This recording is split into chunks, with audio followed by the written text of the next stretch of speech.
आज फैसला आया तो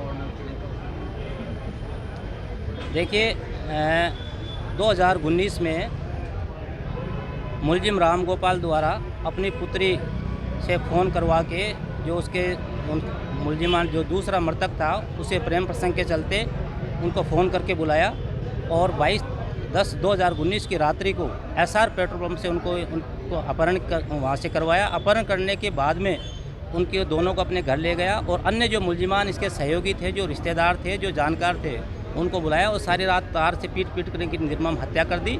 हत्या करने के बाद में इनकी लाश को जीण माता की जो सुनसान जगह है वहाँ पर मंडोली रोड पे इसको डाल दिया और साक्ष्य छुपाने के लिए एक झूठी एफआईआर इसने दर्ज करवा दी। जब परिवादी बलदेव राम को इस तथ्य की जानकारी हुई तो वो सीसीटीवी फुटेज देखने के लिए एसआर पेट्रोल पंप गया और वहाँ जाकर के जब उसने उसके भाई का अपहरण करने की और जो मृतका गणपत है और प्रेम उसकी सूचना मिली तो संबंधित थाने राणौली में इस संबंध में एफआईआर दर्ज करवाई।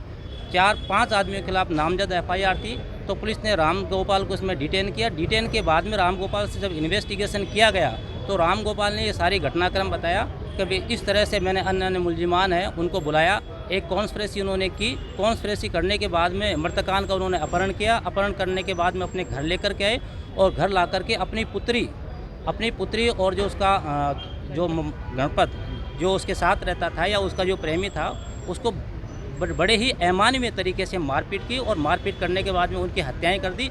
हत्या करने के बाद में अपनी ही गाड़ी में ले जा करके उसने मंडोली रोड पर जीण माता मंडोली रोड पर उन हत्याओं को छुपा दिया। छुपाने के बाद में उसने जो झूठी एफआईआर दर्ज करवाई। इस संबंध में पुलिस ने जब इन्वेस्टिगेशन किया और एफआईआर दर्ज की तो पुलिस ने जहां राम गोपाल के घर के जो सीसीटीवी फुटेज जिससे वो निर्मम तरीके से अपनी पुत्री के साथ मारपीट कर रहा था वो फुटेज उन्होंने कलेक्ट किए। वो फुटेज कलेक्ट करने के बाद में उन्होंने एसआर पेट्रोल पंप से जहां मृतकान का अपहरण किया गया वहाँ के उन्होंने सीसीटीवी फुटेज कलेक्ट किए। सीसीटीवी फुटेज कलेक्ट करने के बाद में इनकी जो कॉन्स्पिरेसी थी, कॉन्स्पिरेसी के संबंध में इन मुलजिमान के जो मोबाइल की जो लोकेशन थी, उनकी जो डिटेल थी, उनकी सबकी फर्द विश्लेषण तैयार की और विश्लेषण तैयार करने के बाद में इन जो मुलजिमान थे इन सबका जो आरोप में इन हत्या करने में शामिल थे उन सबको गिरफ्तार किया और गिरफ्तार करने के बाद में 14 मुलजिमान के खिलाफ आरोप पत्र न्यायालय में पेश किया। दौरान अन्वीक्षा 67 गवाहन की इस 69 गवाहन के इसमें बयान लिखबद्ध हुए और 270 दस्तावेज इसमें प्रदर्शित करवाए जिसके अंदर घटनास्थल के सीसीटीवी फुटेज भी शामिल थे।